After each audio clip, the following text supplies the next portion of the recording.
नमस्कार दोस्तों, लर्निंग की एक और वीडियो में आपका स्वागत है। फ्रेंड्स, आज के इस वीडियो में हम कुछ ऐसे क्वालिटी स्टॉक्स पे फोकस करेंगे जिन्हें आप लॉन्ग टर्म इन्वेस्टमेंट के लिए कंसीडर कर सकते हो। और जैसा कि अभी हम देख रहे हैं कि मार्केट जो है वो लगभग ओवरबोट जोन में ट्रेड कर रहा है, इसलिए ऐसे टाइम पे इंडेक्स पे फोकस ना करके हमें स्टॉक स्पेसिफिक काम करना है और पर्टिकुलर स्टॉक के बिजनेस फंडामेंटल्स और फाइनेंशियल्स को ध्यान में रखते हुए ही कोई भी डिसीजन लेना है, ताकि किसी स्टॉक्स को हम वीक फंडामेंटल्स होते हुए भी ना पिक कर लें।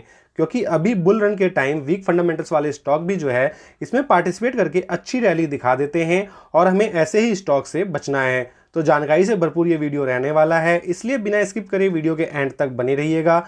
और हाँ, अगर आप हमारे चैनल के साथ नए जुड़े हैं तो प्लीज़ चैनल को सब्सक्राइब जरूर कर लीजिएगा, साथ ही बेल आइकन हिट कर लीजिएगा ताकि आगे आने वाले सभी इंपॉर्टेंट वीडियोस की टाइमली नोटिफिकेशन आपको मिलती रहे। तो चलिए आज के डिस्कशन को स्टार्ट करते हैं और बात करते हैं अपने पहले स्टॉक की, जिसका नाम है एवोलॉन टेक्नोलॉजी लिमिटेड। कंपनी बहुत ही सुंदर है, कई बार मैं इसको पहले भी फोकस करवा चुका हूं और आपको स्टडी करने के लिए दे चुका हूं। कंपनी का जो बिजनेस है वो भी काफ़ी फ्यूचरिस्टिक हमें देखने को मिलता है। कंपनी जो है वो इलेक्ट्रॉनिक मैन्युफैक्चरिंग सर्विस जो है ये प्रोवाइड करती है। ईएमएस सेगमेंट में काम करते हुए नजर आती है। कंपनी नया सेगमेंट हमें देखने को मिल रहा है, फ्यूचरिस्टिक सेगमेंट है और इन फ्यूचर जो है ये इस सेगमेंट की कंपनियां बहुत ही अच्छे तरीके से रिवेन्यू अर्न कर सकती है और मल्टीफोल्ड रिटर्न जो है वो अपने इन्वेस्टर्स को प्रोवाइड कर सकती है। तो उनमें से ही एक कंपनी ये भी हमें देखने को मिल जाती है, तो इस पर भी आपको फोकस करके चलना है।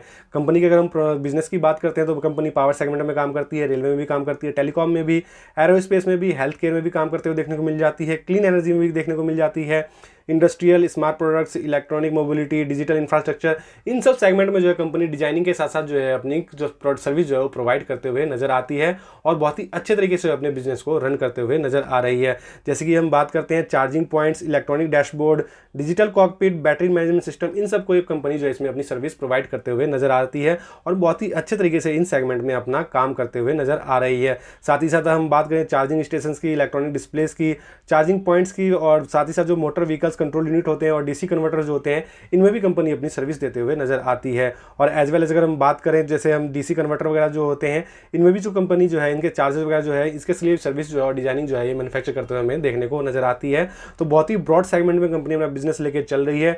सोलर सेगमेंट में जो है कंपनी बहुत ही अच्छा काम कर रही है, चाहे हम बात करें सोलर ट्रैकर्स की, सोलर इन्वर्टर्स की, सोलर चार्जर्स की, इन सब में सेगमेंट में कंपनी बहुत ही अच्छे तरीके से अपने बिजनेस को रन कर रही है और इन फ्यूचर जो है और एक्सपेंड भी कर सकती है। ये सारे सेगमेंट बहुत ही फ्यूचरिस्टिक हमें देखने को मिल रहे हैं। एरोस्पेस इंडस्ट्रीज की अगर हम बात करते हैं तो pilot seat frame, crew seat frame, business class seats, एटोगुलर paints, smoke detector closure, lightning parts closure, engine parts, cargo parts, इन सबके लिए जो है ईएमएस के थ्रू जो है कंपनी अपना काम करते हुए नजर आती है और बहुत ही अच्छे तरीके से ग्रो कर रही है। और ये जो सेक्टर है फ्यूचरिस्टिक हमें देखने को मिल जाता है और नया सेक्टर है, तो बहुत ही अच्छे तरीके से जो है इसमें आपका पैसा मल्टीफोल्ड होकर आपको रिटर्न प्रोवाइड कर सकता है। रेलवे सेगमेंट में जो है कंपनी अपनी सर्विस प्रोवाइड करती है सिग्नलिंग के लिए, पायलट सिग्नलिंग के, सीटिंग के लिए, ट्रैकिंग सिस्टम के लिए, ब्रेकिंग सिस्टम के लिए, बैटरी बॉक्स के लिए, पैसेंजर इंफॉर्मेशन सिस्टम के लिए और एचवैक के लिए बहुत ही अच्छे तरीके से अपना सर्विस प्रोवाइड कर रही है इस सेगमेंट को भी। तो इन फ्यूचर जो है इनका जो सेगमेंट जो है इसमें भी इसका जो पार्टिसिपेशन है बढ़ता हुआ ही नजर आएगा। और एज वेल एज अगर हम बात करें 5G नेटवर्क के लिए तो इसमें भी कंपनी जो है अपना सर्विस जो है वो प्रोवाइड करते हुए नजर आ रही है और इसके लिए जो है ये रिमोट रेडियो हेड, एंटीना और बेस बैंड यूनिट जो है ये प्रोवाइड करते हुए नजर आती है, जिसके तहत बहुत ही अच्छे तरीके से इस सेगमेंट में जो है ये एक्सपेंड कर रही है। वहीं अगर हम बात करें फ्लीट मैनेजमेंट में, ट्रैकिंग सिस्टम में, विजन सिस्टम में, ये सारी कंपनी जो है सर्विस ऑफर करते हुए नजर आती है। तो इस तरीके से हमने नजर डाला है तो कंपनी का जो बिजनेस है बहुत ही सुंदर देखने को मिल रहा है, फ्यूचरिस्टिक देखने को मिल रहा है, टेक्नोलॉजी से भरपूर है। इन फ्यूचर जो है जमाना जो है वो टेक्नोलॉजी का ही है, तो ऐसी कंपनियों को जो है बहुत ही ज़्यादा फायदा होने वाला है। और ईएमएस सेगमेंट को जो आपको छोड़ना नहीं है, चाहे हम कैंस टेक्नोलॉजी की बात करें या एवोलॉन टेक्नोलॉजी की बात करें, ये सारी कंपनियां जो है फ्यूचरिस्टिक है और इन फ्यूचर जो है बहुत ही अच्छी मल्टी बैगर साबित हो सकती हैं। वहीं अगर मार्केट कैप पे नजर डालें तो 3,662 करोड़ के आसपास का मार्केट कैप है, स्मॉल कैप टाइप की कंपनी है।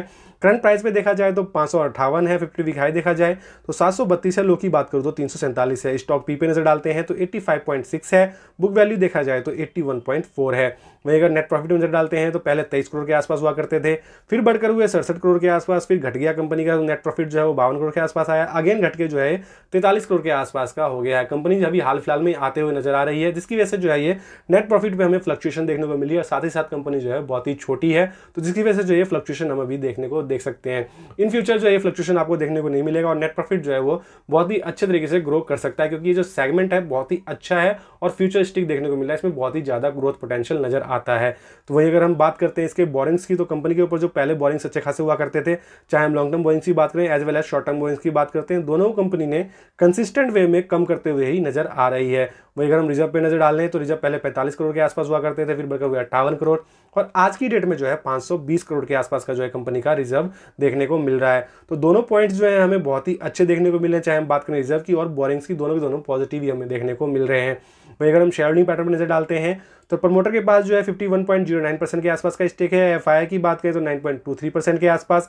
डीआई देखा जाए तो 16.28% है। अगर इतनी छोटी कंपनी में, स्मॉल कैप टाइप की कंपनी है, एफआई और डीआई ने बहुत ही अच्छा खासा स्टेक ले रखा है। अप्रॉक्स जो है कंपनी अप्रॉक्स 26% के आसपास एफआई और डीआई जो स्टेक लेके बैठे हुए इतनी छोटी कंपनी में, क्योंकि इन्हें पता है कि ईएमएस सेगमेंट का जो फ्यूचर है बहुत ही ब्राइट है। पब्लिक की बात करें तो 23.39% के आसपास देखने को मिल रहे हैं। तो इस सेगमेंट को आपको छोड़ना नहीं है और डीपली स्टडी करके चलना है। अपने वॉच लिस्ट में इस स्टॉक को जरूर ऐड कर लीजिएगा और एक बार इसकी वेबसाइट पे जाके विजिट करके जरूर देखिएगा, आपको बहुत ही नॉलेज मिलेगी और आप और ज़्यादा डीपली एनालाइज कर पाएंगे इस स्टॉक को। और फोकस करके चलना है, इस स्टॉक को आपको छोड़ना नहीं है। ये सेगमेंट बहुत ही अच्छा रिवेन्यू अर्न करके दे सकता है। नेक्स्ट स्टॉक की अगर हम बात करते हैं तो प्रीति इंटरनेशनल लिमिटेड देखने को मिल जाती है। कंपनी की अगर बिजनेस की बात करते हैं तो कंपनी जो है फर्नीचर और लाइफस्टाइल ब्रांड जो है ये ऑफर करती है। साथ ही साथ जो इंटीरियर कलेक्शन जो होता है ये होम्स के लिए एज वेल एज ऑफिस के लिए भी प्रोवाइड करते हुए नजर आ जाती है। और इसके जो सेगमेंट जो इसके प्रोडक्ट्स हैं बहुत ही ज़्यादा स्टाइलिश हैं, लग्जीरियस हैं, जिसकी वजह से जो है इसका जो डिमांड है मार्केट में काफ़ी अच्छा खासा देखने को मिल जाता है। जैसे हम देखने को मिल जाते हैं डाइनिंग रूम में जो ये सेट हमें देखने को मिलते हैं, ये भी कंपनी प्रोवाइड करते हुए नजर आती है। ऑफिस फर्नीचर्स वगैरह होते हैं, इस सेगमेंट में भी कंपनी काम करती है। लिविंग रूम फर्नीचर जो है कंपनी ये भी प्रोवाइड करती है। और एज वेल एज अगर हम देखें side table, coffee table, cabinet, sideboard, wall decor, computer table, ये सारी कंपनी जो है ये प्रोवाइड करते हुए नजर आती है। इनकी क्वालिटी बहुत ही सुपीरियर देखने को मिलती है और साथ ही साथ जो है वो लग्जीरियस भी देखने में मालूम पड़ती है, जिसकी वजह से जो है ये रिटर्निंग कस्टमर जो है इस कंपनी के काफ़ी ज़्यादा हमें देखने को मिलते हैं और इन फ्यूचर जो है कंपनी काफ़ी अच्छा रिवेन्यू अर्न कर सकती है। मार्केट कैप देखा जाए तो 292 करोड़ के आसपास है मार्केट कैप, यानी कि नैनो कैप टाइप की कंपनी है। बहुत ही छोटी कंपनी देखने को मिलती है। अगर आप इस कंपनी में जाना चाहते हैं तो बहुत ही छोटे अमाउंट से जाइएगा, बहुत ही छोटा कैपिटल लगाइएगा, क्योंकि बहुत ही छोटी कंपनी जैसे कंपनी जो है अपना नेट प्रॉफिट बढ़ाती जाएगी, अर्न करती जाएगी रिवेन्यू ज़्यादा से ज़्यादा, उसके बाद जो है इसकी बैलेंस शीट जैसे मजबूत होगी, आप जो है थोड़ा सा कैपिटल भी आप इस कंपनी में इन्वेस्टमेंट के तौर पे बढ़ा सकते हैं। करंट प्राइस देखा जाए तो 251 है, 52 हाई देखा जाए तो 300 है, लो की बात करूं तो 137 है। स्टॉक पी देखा जाए तो 29.6 है, जो कि बहुत ही डिसेंट है। बुक वैल्यू देखा जाए तो 43.6 है। और वहीं अगर हम डिविडेंड यील्ड पे नजर डालते हैं तो एज सच कंपनी कोई भी डिविडेंड पे आउट नहीं करती है। आरओसी जो है कंपनी का 31.9 है। आरओई की बात करें तो 23.6 है। फेस वैल्यू देखा जाए तो 10 है, यानी कि इन फ्यूचर कंपनी जो है स्टॉक स्प्लिट भी प्रोवाइड कर सकती है। नेट प्रॉफिट में नजर डालें तो 3.08 करोड़ के आसपास हुआ करते थे पहले, फिर बढ़कर हुए 4.38 करोड़, फिर बढ़कर हुए 7.12 करोड़ और आज की डेट में जो है 9.55 करोड़ के आसपास देखने को मिल रहे हैं। हम देख सकते हैं कंपनी जो कंसिस्टेंट वे में, इतनी छोटी कंपनी भी जो है कंसिस्टेंट वे में अपना प्रॉफिट जो है वो बढ़ाते हुए हमें नजर आ रही है, जिसकी वजह से जो है इसका शेयर प्राइस भी काफ़ी अच्छा खासा हमें बढ़ते हुए नजर आ रहा है और बहुत ही अच्छे तरीके से रिवेन्यू अर्न कर सकता है और मल्टीफोल्ड रिटर्न जो है अपने इन्वेस्टर्स को प्रोवाइड कर सकता है। वहीं अगर हम इसके बोरिंग पे नजर डालते हैं तो कंपनी के ऊपर पहले 1.46 करोड़ के आसपास शॉर्ट टर्म बोरिंग्स हुआ करते थे, जिसको कंपनी ने खत्म कर दिया और आज की डेट में कंपनी जो डेट फ्री हमें बिल्कुल नजर आ रही है, जो कि एक अगेन पॉजिटिव पॉइंट है। वहीं अगर हम रिजर्व पे नजर डालते हैं तो कंपनी जो है पहले रिजर्व जो है इसका 15 करोड़ के आसपास हुआ करते थे, आज की डेट में जो है 39 करोड़ के आसपास देखने को मिल रहे हैं। कंपनी बहुत ही सुंदर है, बस इसमें एक ही रिस्क पॉइंट है, कंपनी जो है बहुत ही छोटी है। इतनी छोटी कंपनियां को ये कभी भी वाइप आउट हो सकती है, इसलिए जो है आप कैपिटल जो है इसमें बहुत ही छोटा लेके चलिएगा, ये मेरा रिकमेंडेशन है। कैपिटल बहुत छोटे के साथ आप शुरुआत कर सकते हैं इस कंपनी में और पहले आप इसको डीपली एनालाइज करिएगा, देन अपने अकॉर्डिंग ही कोई डिसीजन लीजिएगा। अगर हम नेक्स्ट कंपनी की बात करते हैं तो प्रिंस पाइपिंग सिस्टम देखने को मिल जाती है। इस कंपनी को मैं कई बार फोकस करवा चुका हूं, कंपनी ये भी बहुत ही सुंदर है, ऑलरेडी मल्टी बैगर साबित हो चुकी है, लेकिन काफी लंबे टाइम से लगभग 2 साल से कंपनी जो है कंसोलिडेशन फेज में चल रही है और जैसे ही एक अच्छा खासा इसका ब्रेकअप आएगा कंपनी जो है ब्रेक इवन पॉइंट को तोड़ते हुए बहुत ही अच्छा रिवेन्यू दिखा सकती है। आपको इसका शेयर प्राइस भी जो है काफी ज्यादा बूस्ट कर सकता है। वही अगर इसके बिजनेस की बात करते हैं तो पीवीसी प्रोडक्ट जो है कंपनी ये बनाते हुए नजर आती है और ऑल टाइप के जो है पाइपिंग सिस्टम सॉल्यूशन जो है ये प्रोवाइड करते हुए नजर आती है। वही अगर कंपनी के मैन्युफैक्चरिंग यूनिट्स की बात करते हैं तो टोटल 7 मैन्युफैक्चरिंग यूनिट्स अभी करंट में, 9 डिपोट्स हैं और 1500 से ज़्यादा जो है इसके चैनल पार्टनर्स हमें देखने को मिल जाते हैं। कंपनी बहुत ही छोटी, लेकिन उसके बाद भी जो है इतने सारे चैनल पार्टनर जो है कंपनी के वो देखने को मिलते हैं।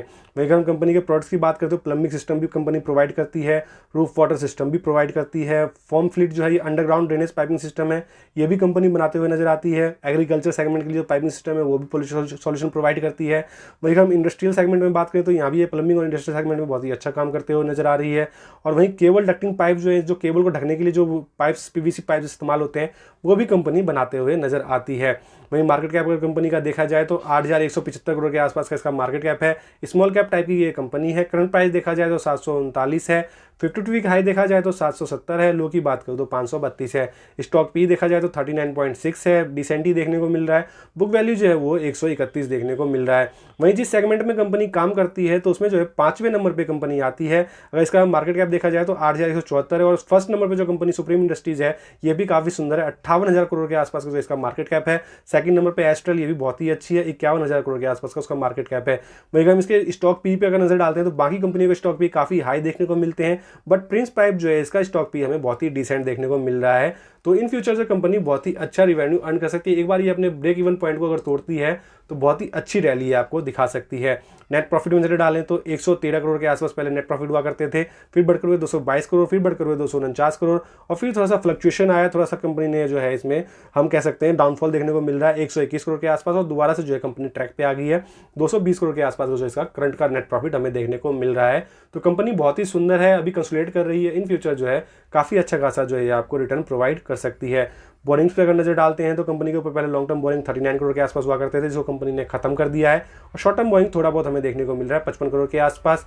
वहीं अगर हम रिजर्व की बात करते हैं तो 728 करोड़ के आसपास पहले हुआ करते थे, आज की डेट में जो है वो लगभग डबल हो चुके हैं 1338 करोड़ के आसपास। तो दोनों ही पॉइंट हमें पॉजिटिव देखने को मिल रहे हैं। कर्जा भी कंपनी ने खत्म कर दिया लॉन्ग टर्म बोरिंग्स की मैं बात कर रहा हूँ, और रिजर्व जी जो है वो भी काफ़ी अच्छा देखने को मिल रहा है। तो ये कंपनी भी बहुत ही सुंदर है, इस पर भी आप फोकस करके चलिएगा। शेयरहोल्डिंग पैटर्न की अगर मैं बात करूं तो प्रमोटर के पास 60.94% के आसपास का स्टेक है। एफआई की अगर बात करा जाए तो 5.01% के आसपास का स्टेक है। डीआई की बात करूं तो 18.56% के आसपास का स्टेक है। पब्लिक की बात करें तो 15.49% के आसपास का स्टेक देखने को मिल रहा है। कंपनी बहुत ही सुंदर है, काफ़ी टाइम से कंसोलिडेशन फेज से गुजर रही है, तो यही टाइम है इस कंपनी को स्टडी करने का। अदरवाइज ये कंपनी रैली में पार्टिसिपेट करना शुरू कर देगी तो काफ़ी ज़्यादा हाई जा सकती है। तो इसलिए जो है ये टाइम बहुत ही सुंदर है इस कंपनी को स्टडी करने का। फ्रेंड्स, यहाँ तक का एनालिसिस आपको कैसा लग रहा है साथ साथ में कमेंट करके जरूर बताइएगा, और अच्छा लग रहा है तो प्लीज़ वीडियो को लाइक जरूर कर दीजिएगा। इससे मुझे काफ़ी ज़्यादा मोटिवेशन मिलता है ऐसे ही क्वालिटी कंटेंट बनाने के लिए। तो चलिए मूव करते हैं अपने नेक्स्ट स्टॉक पे, जिसका नाम है मेगा स्टार फूड लिमिटेड। इस कंपनी को मैं आपको कई बार फोकस करवा चुका हूँ और कवर करके मैं कई वीडियो इसके ऊपर भी बना चुका हूँ। कंपनी जो है बहुत ही सुंदर काम कर रही है, और एफएमसीजी सेगमेंट में हम कह सकते हैं इसमें काम करते हुए नजर आती है, और अपने सर्विस जो है प्रोवाइड करती है उसके अंतर्गत जो है ये सप्लायर है व्हीट फ्लोर का, ऑर्गेनिक व्हीट फ्लोर का। साथ ही साथ जो है इसके एलाइड प्रोडक्ट्स हैं वो भी कंपनी डिस्ट्रीब्यूट करते हुए हमें नजर आती है। इसके अगर प्रोडक्ट्स की बात करते हैं तो कंपनी जो है ये आटा प्रोवाइड करती है, मैदा प्रोवाइड करती है, आटे के अंदर जो है व्हीट फ्लोर प्रोडक्ट्स जो है वो प्रोवाइड करती है, मैदे के अंदर जो है फाइन व्हीट फ्लोर प्रोडक्ट्स जो ये है सूजी, रावा, सैलमोनिया, चोकर, व्हीट ब्रांड, ऑर्गेनिक आटा, ऑर्गेनिक होल व्हीट फ्लोर और ऑर्गेनिक व्हीट फ्लोर जो है ये सारी कंपनी जो है प्रोवाइड करते हुए नजर आती है। वह कंपनी के जियोग्राफिकल स्प्लिट की अगर हम बात करते हैं तो ज़्यादातर जो है इसका एमएनसी से आता है, और साथ ही साथ जो है यूनाइटेड नेशन ऑर्गेनाइजेशन जो है ये भी इसकी कस्टमर है। यूरोप से इसका जो क्लाइंट है वो भी देखने को मिल जाता है। यूएसए स्टेट जो है हम वो भी कह सकते हैं, यूनाइटेड स्टेट ये भी इसका क्लाइंट है, और साथ ही साथ जो है मिडल ईस्ट है ये भी इसके क्लाइंट देखने को मिल जाते हैं। इसके डोमेस्टिक सेल्स की अगर हम बात करते हैं तो 97% जो है हमें वो लगभग इंडिया से देखने को मिल जाता है, और एक्सपोर्ट्स की अगर हम बात करते हैं तो वो 3% के आसपास देखने को मिलता है। मार्केट कैप देखा जाए तो 366 करोड़ के आसपास मार्केट कैप है, तो ये भी एक नैनो कैप टाइप की कंपनी देखने को मिलती है। तो इसमें जो है आपका अमाउंट है वो काफ़ी कैपिटल जो है काफ़ी छोटा होना चाहिए, और बहुत ही कम कैपिटल के साथ जो इसमें आप शुरुआत कर सकते हैं, और देन धीरे धीरे जो है इसमें भी आप अपना कैपिटल जो है बढ़ाते जा सकते हैं जैसे जैसे इसका रिजल्ट अच्छा आएगा। करंट प्राइस देखा जाए तो 366 है, 52 वीक हाई देखा जाए तो 405 है, लो की बात करूं तो 151 है। स्टॉक पी देखा जाए तो 44.7 है, बुक वैल्यू देखा जाए तो 49.6 है। वहीं अगर हम नेट प्रॉफिट में नजर डालते हैं तो पहले 3 करोड़ के आसपास हुआ करते थे, फिर बढ़कर हुए 4 करोड़, फिर बढ़कर हुए 5 करोड़, फिर बढ़कर हुए 10 करोड़, और आज की डेट में बढ़कर 11 करोड़ के आसपास पहुंच चुके हैं। तो कंसिस्टेंट वे में ये कंपनी भी जो है अपने नेट प्रॉफिट को ग्रो कर रही है, और कंपनी का जो रेवेन्यू भी है काफ़ी अच्छा खासा हमें देखने को मिल रहा है।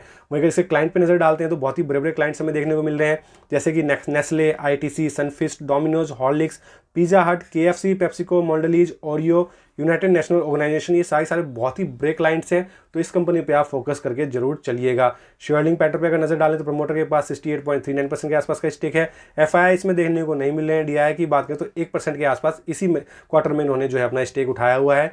पब्लिक में नजर डालते हैं तो 30.62% के आसपास देखने को मिल रहे हैं। तो इस कंपनी को भी आप जरूर स्टडी करेगा और छोटे अमाउंट से जो है आप इसमें शुरुआत कर सकते हैं। पहले आप इसकी वेबसाइट पे जाइए और इसको भी डीपली स्टडी करिए, देन उसके अकॉर्डिंग कोई भी डिसीजन आप लीजिएगा। वहीं अगर हम नेक्स्ट कंपनी की बात करते हैं तो DCX सिस्टम लिमिटेड देखने को मिल जाती है। कंपनी के अगर बिजनेस की हम बात करते हैं तो कंपनी जो system integration and cable and wire harness system जो है ये प्रोवाइड करती है डिफेंस सेगमेंट और एरोस्पेस इंडस्ट्रीज को, यानी कि डिफेंस सेगमेंट में कंपनी हमें काम करते हुए नजर आती है और कंपनी के जो बिजनेस है वो भी काफ़ी अच्छा खासा इसमें हमें होते हुए नजर आ रहा है। केबल और वायर हार्नेस की बात करें, इलेक्ट्रॉनिक सबसिस्टम्स की बात करें, हाई एंड सिस्टम इंटीग्रेशन की बात करें या फिर PCB असेंबलीज की बात करें, ये सारी सर्विस प्रोवाइड करती है डिफेंस सेक्टर को, एरोस्पेस इंडस्ट्रीज को, जो कि बहुत ही अच्छा सेगमेंट है और फ्यूचरिस्टिक ही हमें देखने को मिल रहा है। इन फ्यूचर जो है इसमें अच्छा खासा काम करते हुए कंपनी हमें नजर आ सकती है। वही अगर हम बात करें सिस्टम इंटीग्रेशन जो है वो कंपनी 85.3% का जो है वो रिवेन्यू अर्न करती है, जिसके अंतर्गत जो है ये डिफेंस सेक्टर को जो है radar system, sensor, electronic warfares, missiles, communication system जो है ये सारी चीजें प्रोवाइड करते हुए नजर आ जाती है, जो कि ये सारे जो है पहले हम बाहर से इंपोर्ट करते थे। अगर इसके हम क्लाइंट पे नजर डालें तो कंपनी के पास जो है लगभग 26 कस्टमर जो है बहुत ही बड़े देखने को मिलते हैं, जैसे कि इजराइल की बात करें, यूनाइटेड स्टेट की बात करें, कोरिया, इंडिया, ये सारे जो है हमें इसके कस्टमर देखने को मिलते हैं। साथ ही साथ फॉर्च्यून 500 कंपनियां जो है इसमें भी जिसके बहुत सारे क्लाइंट्स हमें देखने को मिलते हैं जो, और साथ ही साथ जो है गवर्नमेंट क्लाइंट्स तो हैं एज वेल एज जो है हमें प्राइवेट कंपनी जो है ये भी इसके हमें क्लाइंट्स देखने को मिल जाते हैं, जो कि बहुत ही बड़े ब्रॉड रेंज हमें प्रोवाइड करते हुए नजर आते हैं और जो विश्वसनीयता जो है कंपनी की वो भी हमें बढ़ते हुए नजर आ जाती है। मार्केट कैप पे नजर डालें तो 3,374 करोड़ के आसपास का इसका मार्केट कैप है, यानी कि स्मॉल कैप टाइप की कंपनी है ये। करंट प्राइस देखा जाए तो 349 है, 50 वीक हाई देखा जाए तो 386 है, लो की बात करूँ तो 138 है। स्टॉक पी पे नजर डालें तो 38.1 है, बुक वैल्यू की बात की जाए तो 61.3 है। नेट प्रॉफिट में नजर डालें तो पहले 10 करोड़ के आसपास हुआ करते थे, फिर बढ़कर हुए 30 करोड़, फिर बढ़कर हुए 66 करोड़, फिर बढ़कर हुए 72 करोड़ और आज की डेट में जो है बढ़कर 89 करोड़ के आसपास हो गए हैं। ये कंपनी भी काफी कंसिस्टेंट और बहुत ही बड़े जंप ले रही है अपने नेट प्रॉफिट में, जो कि ये दर्शाता है कंपनी का बिजनेस बहुत ही अच्छा चल रहा है और बहुत ही अच्छे तरीके से कंपनी जो है अपना रिवेन्यू अर्न कर रही है। तो इस पर भी आप फोकस करके चलिएगा। कंपाउंड प्रॉफिट ग्रोथ की बात करी जाए तो इस साल जो है 38% के आसपास कंपनी ने दिया है और 3 साल की बात करें तो 94% के आसपास, जो कि बहुत ही ज़्यादा ह्यूज हमें देखने को मिल रहा है। कंपनी बहुत ही सुंदर है।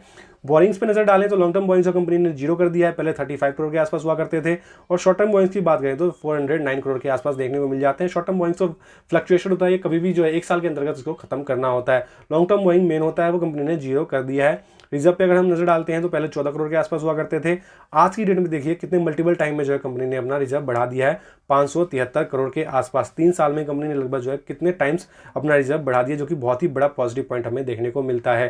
शेयर होल्डिंग पैटर्न की बात करते हैं तो प्रमोटर के पास 71.72% के आसपास का स्टेक है। FII भी हमें थोड़े बहुत देखने को मिल जाते हैं। DI की बात करें तो 8.1% के आसपास देखने को मिलते हैं। पब्लिक की बात करें तो 20% हमें देखने को मिल रहे हैं। कंपनी बहुत ही सुंदर है, इसकी वेबसाइट पे जाइए और इसके बारे में डीपली एनालाइज करके चलिएगा और इसको अच्छे से स्टडी करके कोई भी डिसीजन लीजिएगा। कंपनी वैसे बहुत ही फैंटास्टिक है। नेक्स्ट कंपनी की अगर हम बात करें तो पिरामिड टेक्नोप्लास्ट लिमिटेड हमें देखने को मिल जाती है। ये कंपनी भी बहुत ही सुंदर है, अभी जो है ये भी कंसोलिडेट कर रही है और काफी अच्छा करेक्शन इसने भी दिखा दिया है। बहुत ही छोटी कंपनी है, बिजनेस भी इसका थोड़ा हटके है, तो कंपनी पे आप नजर फोकस बना के रखिएगा और नजर भी जो है काफी तेज रखिएगा, बहुत ही शार्प, क्योंकि अगले क्वार्टर में जो है इसका रिजल्ट भी बहुत ही अच्छा आ सकता है। नेक्स्ट मंथ जो क्वार्टर इसका रिजल्ट आने वाला है बहुत ही सुंदर देखने को मिल सकता है। कंपनी के अगर बिजनेस की बात करूं तो कंपनी जो है पॉलीमर बेस्ड मोल्डेड प्रोडक्ट जो है पॉलीमर ड्रम्स ये बनाते हुए नजर आती है। और किन कंपनियों में ड्रम्स काम आते हैं हम बात करें तो केमिकल में, एग्रो केमिकल में, स्पेशलिटी केमिकल में, फार्मास्यूटिकल कंपनीज में है, ये सारे ड्रम्स जो है पैकेजिंग के लिए इस्तेमाल किए जाते हैं। इस टाइप के जो है एक ड्रम्स हमें बनाते हुए नजर आ जाती है, जो कि जो है डिफरेंट सेगमेंट्स में यूज होते हुए नजर आते हैं। जैसे कि फार्मा सेगमेंट्स और केमिकल सेगमेंट जो है ये जो अभी मंदा चल रहा है, जिसकी वजह से जो है इनकी भी डिमांड हमें कम होते हुए नजर आ रही है। जैसे ही केमिकल सेगमेंट्स और फार्मा सेगमेंट्स जो है अच्छे खासे ट्रैक पे नजर आ जाएगा, तो वहाँ से जैसे डिमांड आएगी तो इन कंपनियों को बहुत ही अच्छा फायदा हो सकता है। मार्केट कैप देखा जाए तो 720 करोड़ के आसपास का मार्केट कैप है, यानी कि माइक्रो कैप टाइप की कंपनी हमें देखने को मिलती है। करंट प्राइस देखा जाए तो 196 है, 50 वीक हाई देखा जाए तो 239 है, लो की बात करूं तो 155 है। स्टॉक पी पे नजर डालें तो 22.6 है, बुक वैल्यू देखा जाए तो 56.6 है। डिविडेंड यील्ड की बात की जाए तो कंपनी ऐसा कोई भी डिविडेंड पे आउट नहीं करती है। ROC देखा जाए तो 30.9% है, ROE जो है 44.9% के आसपास है, तो दोनों ही बहुत ही ट्रिमेंडस है। फेस वैल्यू देखा जाए तो 10 है। वही कंपनी के अगर हम क्लाइंट पे नजर डालते तो क्लाइंट भी हमें अच्छे खासे देखने को मिल रहे हैं। GACL हमें देखने को मिला सा क्लाइंट, दीपक नाइट्रेट भी इसका क्लाइंट्स है। वही यूनाइटेड फॉस्फरस लिमिटेड जो है ये भी इसका क्लाइंट्स है। पतंजलि भी बहुत बड़ी कंपनी है, वो भी इसका क्लाइंट्स है। अडानी विल्मार भी इसका क्लाइंट्स है। अपार इंडस्ट्री ये भी इसका क्लाइंट्स देखने को मिल रहा है। आरती इंडस्ट्री जो है ये भी इसके क्लाइंट्स है। अल्काइल एमाइंस जो है ये भी इसके क्लाइंट्स देखने को मिल रहे हैं। एशियन पेंट बहुत ही बड़ा सेगमेंट है इसका, ये भी इसका क्लाइंट्स है, और जिंदल स्टील वर्क जो है ये भी इसका क्लाइंट्स हमें देखने को मिल रहे हैं। तो क्लाइंट्स जो इसके बहुत ही बड़े बड़े देखने को मिल रहे हैं। नेट प्रॉफिट में नजर डालें तो पहले 6 करोड़ के आसपास हुआ करते थे, फिर बढ़कर हुए 17 करोड़, फिर बढ़कर हुए 26 करोड़, और आज की डेट में जो है 32 करोड़ के आसपास है। तो नेट प्रॉफिट सब बहुत ही कंसिस्टेंट है और इन फ्यूचर जो है काफ़ी अच्छा प्रॉफिट अर्न कर सकती है, तो इस पर भी फोकस करके चलिएगा। वही अगर हम बॉइंग्स पर नजर डालते हैं तो कंपनी कंसिस्टेंट वे में जो है अपना long term borrowings as well as short term borrowings दोनों को ही कम करते हुए नजर आ रही है, तो बहुत ही अच्छा है ये। वही अगर मेजर पे नजर डालते हैं तो पहले 28 करोड़ के आसपास हुआ करते थे, जो कि अब बढ़कर हो गए 171 करोड़ के आसपास, जो कि दोनों के दोनों पॉजिटिव पॉइंट ही देखने को मिल रहे हैं। शेयरहोल्डिंग पैटर्न में नजर डालते हैं तो प्रमोटर के पास 74.94% के आसपास स्टेक है, एफआई जो है 2.44% के आसपास है, डीआई जो है 3.58% के आसपास देखने को मिल रहे हैं, पब्लिक जो है 19.05% के आसपास है। माइक्रो कैप टाइप की कंपनी है, उसमें भी हमें एफआई और डीआई देखने को मिल रहे हैं, जो कि एक बहुत ही बड़ा पॉजिटिव पॉइंट है। इसको भी आप जरूर स्टडी करके चलिएगा, इसकी वेबसाइट पे जाइएगा, इसको डीपली एनालाइज करिएगा, और बहुत ही अच्छा बिजनेस का देखने को मिल रहा है। इन फ्यूचर जो बहुत ही मल्टीफोल्ड रिटर्न ये प्रोवाइड कर सकती है, तो इन सेगमेंट को आपको छोड़ना नहीं है और अच्छे से स्टडी करके चलना है। तो फ्रेंड्स, ये थे आज के हमारे क्वालिटी स्टॉक्स, जो कि अभी के बुल मार्केट में भी कंसीडर किए जा सकते हैं। इन स्टॉक्स में ग्रोथ पोटेंशियल बहुत ही ज़्यादा नजर आता है, लेकिन कोई भी डिसीजन लेने से पहले इन स्टॉक्स को आप अच्छे से एनालाइज कर लीजिएगा, देन अपने अकॉर्डिंग कोई भी डिसीजन लीजिएगा। तो फ्रेंड्स, इसी के साथ इस वीडियो को यहीं क्लोज करते हैं। वीडियो इन्फॉर्मेटिव लगी हो तो वीडियो को लाइक करें और चैनल को सब्सक्राइब करें, साथ ही बेल आइकन हिट करना मत भूलिएगा हमारे लेटेस्ट वीडियो नोटिफिकेशन के लिए। मिलते हैं नेक्स्ट वीडियो में।